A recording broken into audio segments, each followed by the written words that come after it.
Halo teman-teman semua. Jadi di sini kita akan melakukan penetapan kadar total fenolik dengan menggunakan metode Volin ya. Dan juga kita gunakan instrumennya yaitu instrumen spektrofotometer UV vis ya. Pertama-tama kita timbang dulu di sini ekstraknya ya. Di sini saya menimbang kurang lebih jumlahnya itu adalah sekitar 0,6 gram ya. Nanti coba kita lihat tepatnya itu berapa.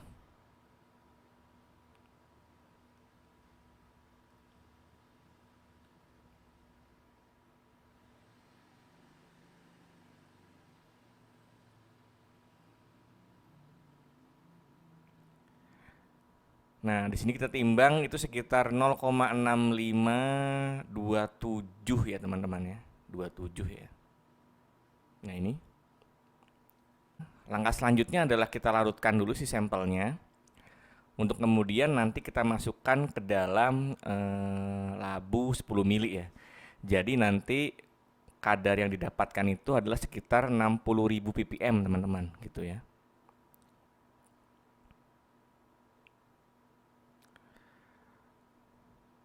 Kita masukkan perlahan sampai nanti penuh ya. Kemudian kita tambahkan lagi, kita masukkan lagi perlahan sampai dia bersih ya si elemennya dengan dari ekstrak gitu. Sehingga ekstraknya bisa pindah semua ke dalam labu ukur, baru nanti kita tera teman-teman gitu. Nah, setelah tadi kita buat konsentrasinya itu sekitar 60.000 ppm, kemudian kita encerkan ya, karena ini warnanya terlalu pekat teman-teman, jadi tidak masuk ke dalam range spektrofotometer ya, sehingga kita pipet dulu 1 mili, kemudian kita masukkan lagi ke dalam labu 10 ya, dan kemudian kita tera lagi di 10 mili, sehingga faktor pengencerannya itu adalah 10 kali teman-teman ya, kayak gitu. Kita ambil 1 mili ya. Kemudian kita pindahkan ke labu 10 di situ ya.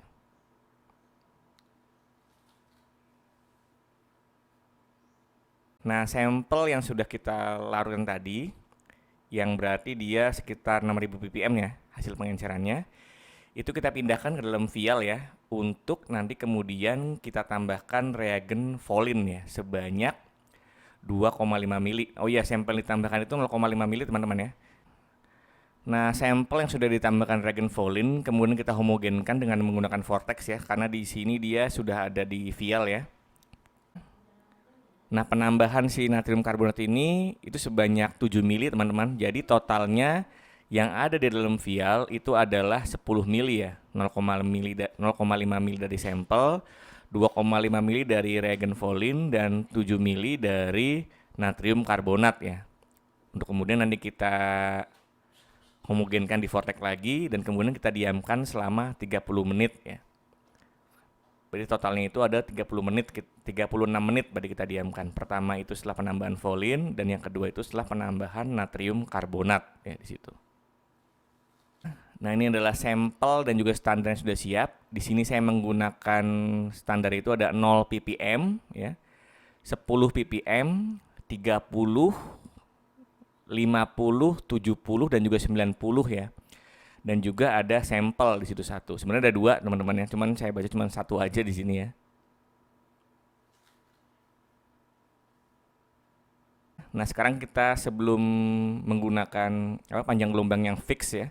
Pertama kita baca dulu atau penentuan panjang gelombang maksimum ya. Di sini saya menggunakan panjang gelombang di antara 400 sampai 800 nanometer. Dan dari sini sebenarnya sudah terlihat bahwa panjang gelombang maksimumnya itu adalah di sekitar 765 teman-teman ya. Gitu.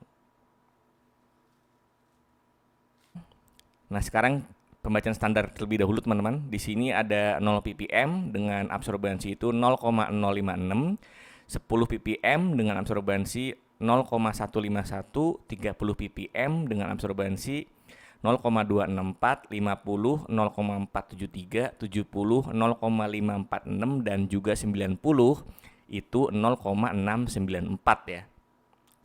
Nanti kita coba lihat apakah ini linear ya dari persamaannya dan juga nilai R-nya, nilai korelasinya. Sedangkan untuk pembacaan sampelnya kita dapatkan nilainya adalah 0,539 sehingga dia masuk di antara kurva kalibrasi tadi ya. Karena maksimum itu kan 0,694 teman-teman ya. Nah, sekarang kita masuk ke perhitungan ya teman-teman.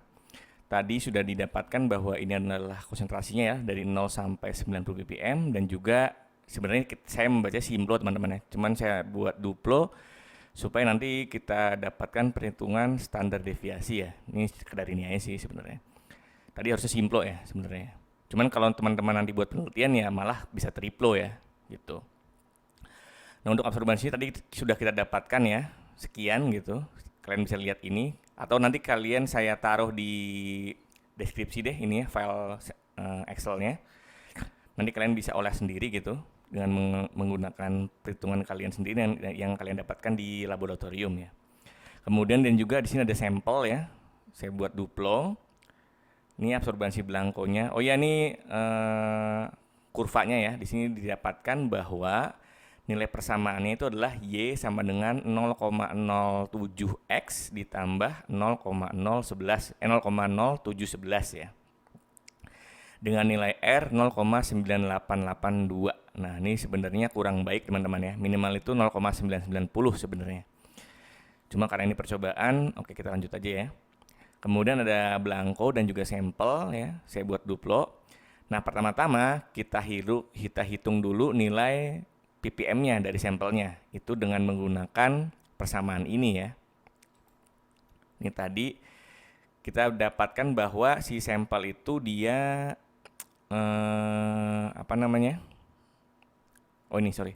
sampel itu dia mempunyai absorbansi 0,539 ya.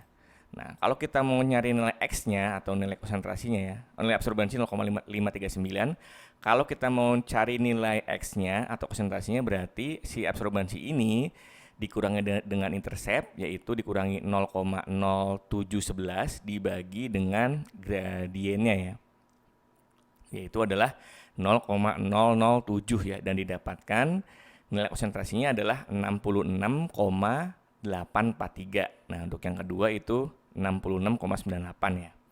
Oke, kita sudah dapat nilai konsentrasinya. Nah, sekarang namun kan di sini bukan konsentrasi sebenarnya teman-teman ya. Konsentrasi sebenarnya itu harus kita hitung lagi dengan mengalikannya dengan volume labu, kemudian dengan faktor pengenceran dan juga dibagi dengan berat ekstraknya, karena kita mau nyatakan konsentrasi si sampel ini itu sebagai miligram gallic acid ekuivalen ya, asam galat. Sebagai asam galat ekuivalennya berapa per gram ya. Jadi miligram asam galat per gram teman-teman. Jadi di sini hasil yang tadi itu yang ini yang 66,84 kita kalikan dulu dengan volume labunya. Volume labunya kan 10 mili ya.